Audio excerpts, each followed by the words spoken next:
আমরা তৈরি করি বিশ্বমানের জার্মান প্রযুক্তির ভূমিকম্প সহনশীল থার্মেক্স রড, যা আপনার স্থাপনাকে নিরাপদ রাখে প্রজন্ম থেকে প্রজন্ম। সালাম স্টিল, মোস্ট ডিউরেবল স্টিল। সংবাদ শিরোনামগুলো জানাচ্ছিলাম। এখনকার সংবাদ আয়োজন একই সঙ্গে চ্যানেলের ইউটিউব চ্যানেলে এবং চ্যানেলের OTT প্ল্যাটফর্ম আইস্ক্রিনে লাইভ স্ট্রিম হচ্ছে। চলেছে বিস্তারিত সংবাদে। বিএনপির ভারপ্রাপ্ত চেয়ারম্যান তারেক রহমান বলেছেন, অন্তর্বর্তী সরকারকে কোনোভাবেই ব্যর্থ হতে দেয়া যাবে না, তবে এই সরকার নিজেরাই যেন ব্যর্থ না হয় সেটাও খেয়াল রাখতে হবে। রাজধানীর নয়াপল্টনের সমাবেশে ভার্চুয়ালি যুক্ত হয়ে তারেক রহমান বলেন, প্রয়োজন মনে করলে নতুন রাজনৈতিক দল গঠন হতে পারে, তবে চূড়ান্ত সিদ্ধান্ত নেবে জনগণ। বলেছেন, গণতন্ত্রের পথে বাংলাদেশের পক্ষের শক্তিকে আরও পথ পাড়ি দিতে হবে। তিনি আশা প্রকাশ করেছেন, সংস্কারের হাত ধরেই বাংলাদেশ নির্বাচনী রোডম্যাপে পৌঁছাবে। রিপোর্ট আরও জানাচ্ছেন রাহুল রায়। আন্তর্জাতিক গণতন্ত্র দিবস উপলক্ষে 15 সেপ্টেম্বর এই সমাবেশ হওয়ার কথা ছিল। দুর্যোগপূর্ণ আবহাওয়ার কারণে সেদিন সমাবেশ হয়নি। মঙ্গলবার সময় মতো বেলা 2:30টায় সমাবেশ শুরু হয়, তবে তার আগে থেকেই সমাবেশ স্থলে নেতাকর্মীরা আসতে থাকেন। শুরুর দিকে দলের অঙ্গ ও সহযোগী সংগঠনের নেতারা বক্তব্য রাখেন। সিনিয়র নেতাদের পর বক্তব্য রাখেন সমাবেশের সভাপতি বিএনপি মহাসচিব মির্জা ফখরুল ইসলাম আলমগীর। অন্য সমাবেশগুলোর মতো এই সমাবেশেও ভার্চুয়ালি যুক্ত হন দলের ভারপ্রাপ্ত চেয়ারম্যান তারেক রহমান। প্রধান অতিথির বক্তব্যে অন্তর্বর্তী সরকার সংস্কার সহ বিভিন্ন ইস্যু উঠে আসে। এই সরকারের ব্যর্থতা আমাদের সকলের ব্যর্থতা, বাংলাদেশের পক্ষের গণতান্ত্রিকামী জনগণের ব্যর্থতা। সুতরাং এই অন্তর্বর্তীকালীন সরকারকে কোনোভাবেই ব্যর্থ হতে দেওয়া যাবে না। দেশে বিদেশে থেকে নানা রকমের উস্কানিতেও জনগণ অন্তর্বর্তীকালীন সরকারকে ব্যর্থ হতে দেবে না।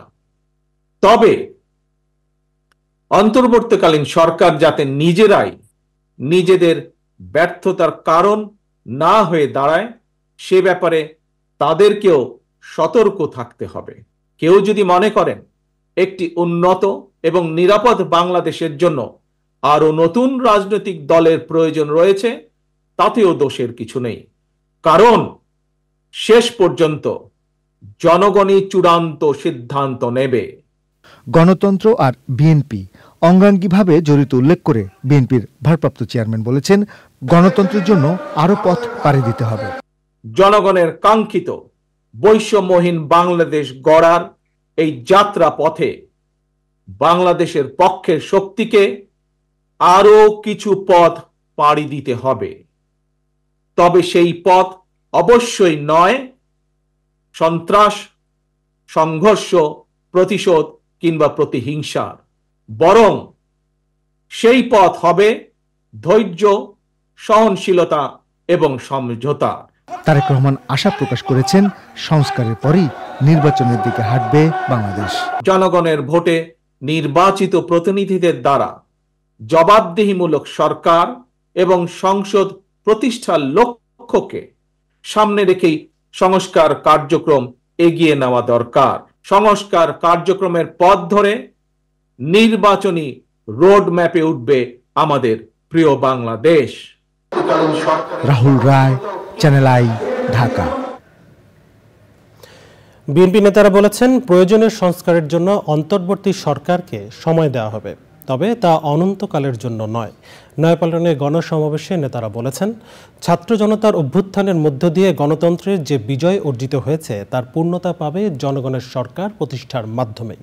রাজনীতিতে তৃতীয় শক্তির প্রয়োজন, একজন উপদেষ্টার এমন বক্তব্যের ব্যাখ্যাও দাবি করেন বিএনপি নেতারা। আক্তার হোসেন জানাচ্ছেন বিস্তারিত। আন্তর্জাতিক গণতন্ত্র দিবস উপলক্ষে বিএনপির গণসমাবেশ পরিণত গণজোয়ারে। সভায় অংশ নিয়ে বিএনপি নেতারা বলেন, রাষ্ট্র সংস্কারে অন্তর্বর্তী সরকার নানা উদ্যোগের কথা বললেও জনগণের ভোটাধিকার ফিরিয়ে দিতে যে সংস্কার প্রয়োজন সেটা সবার আগে জরুরি। সুষ্ঠু ভোট আয়োজনের জন্য পদক্ষেপ নিতে সরকারের কাছে আহ্বান জানান নেতারা। আজকে আমাদের বুঝতে হবে যে অন্তর্বর্তীকালীন সরকার এখানে এসেছে, জনগণ, ছাত্র জনতা তাদের যে মূল যে ম্যান্ডেট সেটা স্পষ্ট ভাষায় উল্লেখ করতে হবে। এই সরকার নানা সংস্কারের কথা বলেন, আমরা বলতে চাই যে একটি সুষ্ঠু ও নিরপেক্ষ নির্বাচন দেওয়ার জন্য যে সংস্কার প্রয়োজন সেটা হচ্ছে সবচেয়ে বেশি জরুরি এবং প্রয়োজন। বিএনপি মহাসচিব সবাইকে সতর্ক করে বলেছেন, ছাত্র জনতার গণ অভ্যুত্থানের মধ্য দিয়ে গণতান্ত্রিক রাষ্ট্র নির্মাণের যে সুযোগ এসেছে, হেলায় যেন সেই সুযোগ নষ্ট না হয়ে যায়। আমরা একটা সুযোগ পেয়েছি গণতান্ত্রিক রাষ্ট্র প্রতিষ্ঠা করবার, এই কথাগুলো আমাদের মনে রাখতে হবে। আমরা সেই সুযোগ দিনে হারাই না হারাই। এখনো আমাদের মধ্যে, সরকারের মধ্যে সেই সরকারের অনেক প্রতাপটা অবস্থান করছে। তারা সমস্ত যে প্রচেষ্টা আমাদের গণতন্ত্রে ফিরে দেওয়ার, সেই বাংলাদেশকে মুক্ত করবার, সেটাকে নস্বাত করবার জন্য তারা এখনো বসে আছে। বহু ত্যাগের বিনিময়ে অর্জিত গণতন্ত্রকে আবারও কেউ যদি লুট করে নিতে চায় বা বিপথে নিতে চায়, সবাইকে রুখে দাঁড়াতে বলেন মির্জা ফখরুল। Akhtar Hossain, channel I, Dhaka. পররাষ্ট্র উপদেষ্টা মোহাম্মদ তৌহিদ হোসেন বলেছেন, ভারত আশ্রয় দিয়েছে বলেই সাবেক প্রধানমন্ত্রী শেখ হাসিনা সেখানে আছেন। তার অবস্থানের স্ট্যাটাস জানতে চায়নি বাংলাদেশ। মান্থার রহমান জানাচ্ছেন বিস্তারিত। কূটনৈতিক পাসপোর্টে ৪৫ দিন পর কোনো দেশে অবস্থান অবৈধ। সাবেক প্রধানমন্ত্রী শেখ হাসিনার ভারতে অবস্থান কিংবা ভারত থেকে ফিরিয়ে আনার ইস্যুতে এই আলোচনা এখন গুজব আর গুঞ্জনে পরিণত। পররাষ্ট্র উপদেষ্টা জানালেন, সব সময় সব নিয়ম খাটে না। সবকিছুই শুধু আইন দিয়ে চলে না। অনেকেই তো মার্কিন যুক্তরাষ্ট্র গিয়ে 2 বছর থেকে আসছে, তাদের কি 45 দিনের মধ্যে কি তাদের কাগজ সব শেষ হয়ে গেছিল? হয়নি। এখন ভারত সরকার তাকে আশ্রয় দিয়েছে, উনি ওখানে থাকছেন। আমাদেরকে এটা এইভাবেই দেখতে হবে, দিন ফোন না গুনে।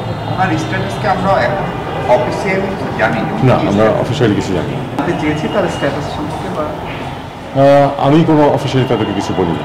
আরেক প্রশ্নের উত্তরে উপদেষ্টা জানান, জুলাই আন্দোলনে হতাহতের ঘটনা তদন্তে আসা জাতিসংঘের ফ্যাক্ট ফাইন্ডিং দলটি সহসাই কাজ শুরু করবে। ফ্যাক্ট ফাইন্ডিং মিশন যেটা আসছে, তাদের তো কাজ শুরু করেনি এখন, তারা শুরু করবে সপ্তাহখানেক এখানে কাজ করবে। তারপরে তারা একটু আসলে পাবলিসিটি অ্যাভয়েড করতে চায়, কারণ তারা জিনিসটা কাজ শেষ করার আগে পর্যন্ত এটা নিয়ে তারা কোনো কিছু করতে চায়, বলতে চায় না। কারণ আসলে এটা নিয়ে কথাবার্তা হলেই যেটা হবে, তাদের কাজ বিঘ্ন সৃষ্টি হবে। মানে কোনো কমেন্টস মাঝখানে আসুক করা যায় না। আমরাও চাই না, এই কারণে যে আমরা চাচ্ছি যে এটা সম্পূর্ণ নিরপেক্ষ একটি তদন্ত, আমরা ইন্টারফেয়ার করবো না। দেখা যাচ্ছে একটা কাটসি দেখা যায়, কাজ শুরু করবে হিসাবে কাটসি দেখা যায়। প্রয়োজনে জাতিসংঘের দলটিকে যে কোনো সহযোগিতা করার কথাও জানান উপদেষ্টা। মান্থার রহমান, চ্যানেল আই, ঢাকা। অন্তর্বর্তী সরকারের সংস্কার প্রক্রিয়াকে সহযোগিতা করতে চলতি অর্থবছরে বাংলাদেশকে ঋণ দেবে বিশ্বব্যাংক। রাষ্ট্র অতিথি ভবন যমুনায় বিশ্বব্যাংকের কান্ট্রি ডিরেক্টর আবদুল্লাহ শেখ প্রধান উপদেষ্টা প্রফেসর মোহাম্মদ ইউনূসের সঙ্গে সাক্ষাতে জানান, বিশ্বব্যাংক এই অর্থবছরে প্রায় $2 বিলিয়ন ঋণ সহায়তা দেবে, যা বন্যায় সহযোগিতা, পরিবেশ ও স্বাস্থ্য খাতে ব্যবহার করা হবে। প্রধান উপদেষ্টা বলেন, 15 বছরের চরম অপশাসনের পরে এই নতুন যাত্রায় বিশ্বব্যাংক অর্থায়নের মাধ্যমে যে সহযোগিতা করছে, সেখানে সহজ শর্ত রাখতে হবে। প্রধান উপদেষ্টা বিশ্বব্যাংক প্রতিনিধিকে বাংলাদেশের সাথে থেকে এদেশকে সহযোগিতা করার পরামর্শ দেন। চলতি সপ্তাহে শুরু হচ্ছে জুলাই শহীদ স্মৃতি ফাউন্ডেশনের জরুরি আর্থিক সহায়তা প্রদান কার্যক্রম। এরই মধ্যে ফাউন্ডেশনে প্রধান উপদেষ্টার ত্রাণ ও কল্যাণ তহবিল থেকে 100 কোটি টাকার অনুদান দেওয়া হয়েছে। সেই সাথে আহত শহীদদের জন্য গঠিত ফান্ডে অনুদান দিতে সবার প্রতি আহ্বান জানিয়েছেন ফাউন্ডেশনের সাধারণ সম্পাদক। সাদিম মাহমুদের রিপোর্ট।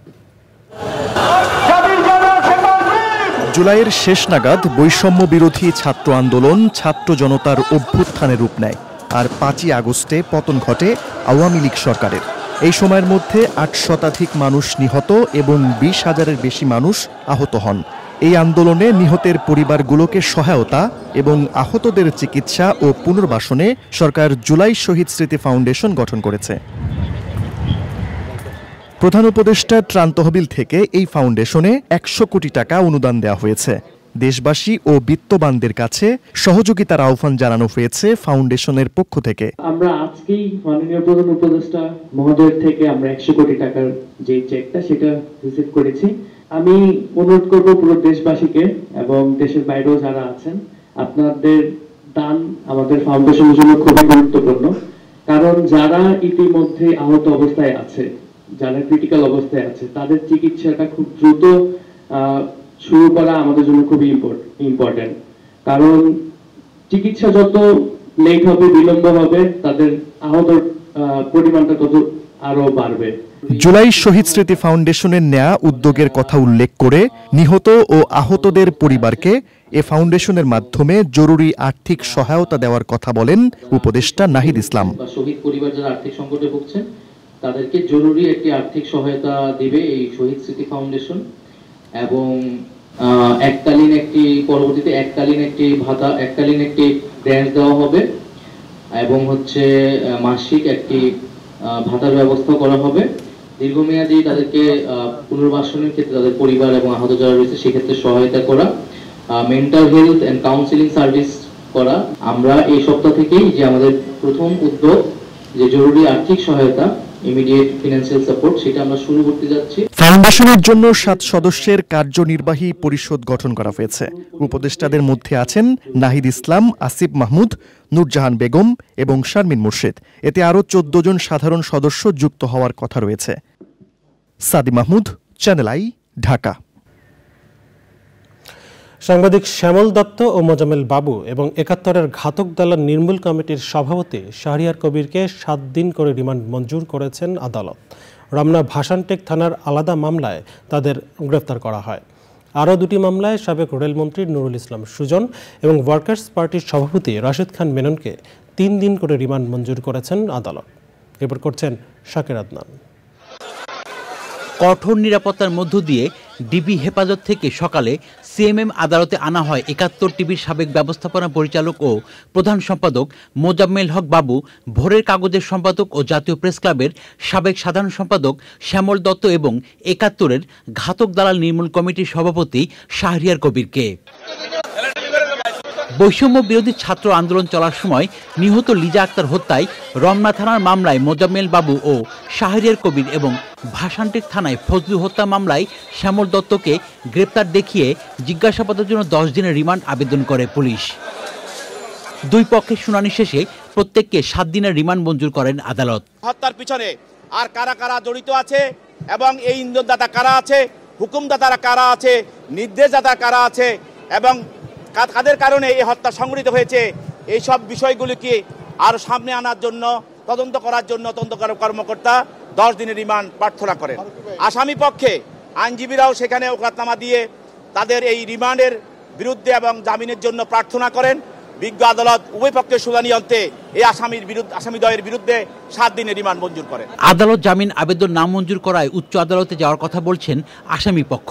এই মামলায় আমরা বলেছি যে রিমান্ড নেওয়ার মতো কোনো উপাদান বা গ্রাউন্ডস নেই, শুধু মিথ্যা মামলায় উদ্দেশ্য প্রণোদিতভাবে এবং হয়রানি করার জন্য এই মামলায় রিমান্ড চাওয়া হয়েছে। যাত্রাবাড়ী থানার এক হত্যা মামলায় সাবেক রেলপথ মন্ত্রী নুরুল ইসলাম সুজনকে জিজ্ঞাসাবাদের জন্য 5 দিনের রিমান্ড আবেদন করলে আদালত 3 দিনের রিমান্ড মঞ্জুর করেন। আরেক মামলায় ওয়ার্কার্স পার্টির সভাপতি রাশেদ খান মেননকে শাহবাগ থানার হত্যা চেষ্টা মামলায় জামিন আবেদন নাকচ করে 3 দিনের রিমান্ড মঞ্জুর করেছেন আদালত। Shakir Adnan, channel I, Dhaka. প্রতি বছরের মতো এবছরও চীনে হতে যাচ্ছে এশিয়ার অন্যতম বৃহৎ কৃষি যন্ত্র মেলা। চীনের হুনান প্রদেশে চাংশা শহরে 26 থেকে 28 অক্টোবর পর্যন্ত 3 দিনের এই মেলা চলবে।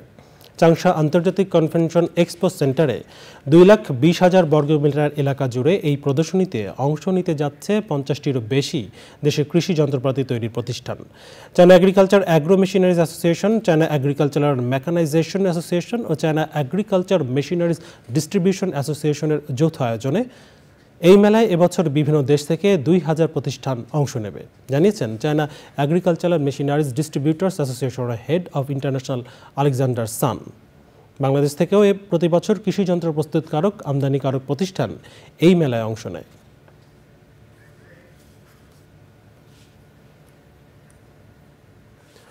ওজোন স্তর রক্ষায় পরিবেশ বান্ধব প্রযুক্তি ফ্রিজ, এসি এবং নন সিএফসি ইনহেলার ব্যবহারের আহ্বান জানিয়েছেন পরিবেশ, বন ও জলবায়ু পরিবর্তন মন্ত্রণালয়ের উপদেষ্টা সৈয়দা রিজওয়ানা হাসান। বিশ্ব ওজোন দিবস উপলক্ষে শাহবাগ থেকে কেন্দ্রীয় শহীদ মিনার পর্যন্ত শোভাযাত্রা শেষে সেমিনারে যোগ দিয়ে একথা বলেন তিনি। রাজধানীর আগারগাঁওয়ে পরিবেশ অধিদপ্তরে সেমিনারে বক্তারা টেকসই উন্নয়ন নিশ্চিতে পরিবেশ বান্ধব প্রযুক্তির বিকল্প নেই বলে একমত পোষণ করেন। সে সময় ভবিষ্যতের বাসযোগ্য ধরিত্রী বিনির্মাণে সবার সচেতনতা ও কার্যকর উদ্যোগে গুরুত্ব আরোপ করেন।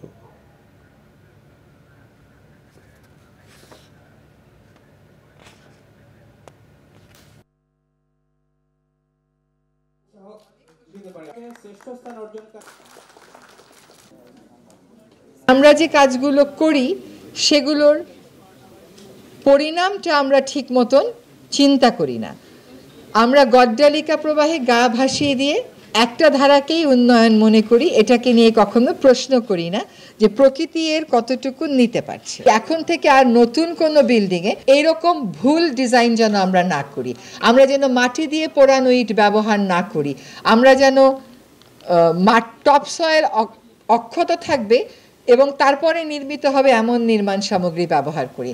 আমাদেরকে এইখানে চিন্তা করতে হবে যে আমরা কেমন করে পরিবেশ বান্ধব এবং নিরাপদ একটা ভবিষ্যৎ আমাদের সন্তানদের জন্য গড়ে তুলতে পারি। জারবা আমিন জুয়েলার্স আন্তর্জাতিক সংবাদ।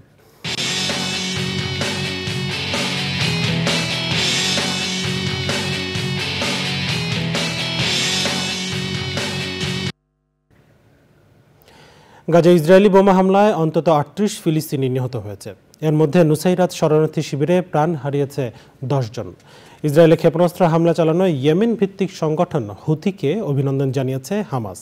ইসরায়েল ও হামাসের মধ্যে যুদ্ধ বন্ধের লক্ষ্যে আজ আবারও মিশর যাবেন যুক্তরাষ্ট্রের পররাষ্ট্রমন্ত্রী অ্যান্টনি ব্লিংকেন। মিশরের পররাষ্ট্রমন্ত্রী বদর আবদেলাত্তির সঙ্গে বৈঠক করবেন তিনি। গাজা ইসরায়েলি আগ্রাসন শুরুর পর থেকে ব্লিংকেন দফায় দফায় মধ্যপ্রাচ্য সফর করলেও যুদ্ধ বন্ধে ইতিবাচক অগ্রগতি হয়নি।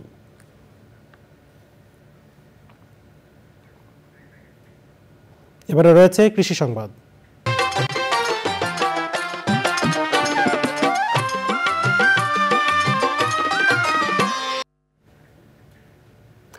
পাহাড়ি জেলা বান্দরবানে বাড়ছে ড্রাগন ফলের আবাদ। পাহাড়ের আবহাওয়া ও মাটি ড্রাগন চাষের উপযোগী হওয়ায় বাণিজ্যিকভাবে শুরু হয়েছে ড্রাগন ফলের চাষ। কম খরচে বেশি লাভ হওয়ায় এরই মধ্যে সাফল্য পেয়েছেন অনেকে।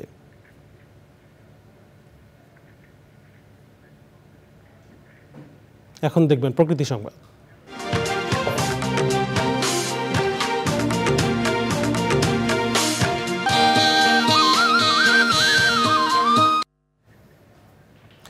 এবার যমুনা নদীর করাল গ্রাসে সিরাজগঞ্জের কাজীপুর।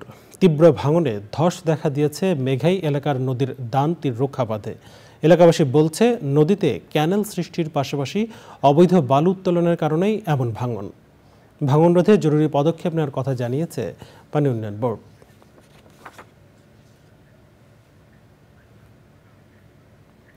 এক্সিম ব্যাংক বাণিজ্য সংবাদ।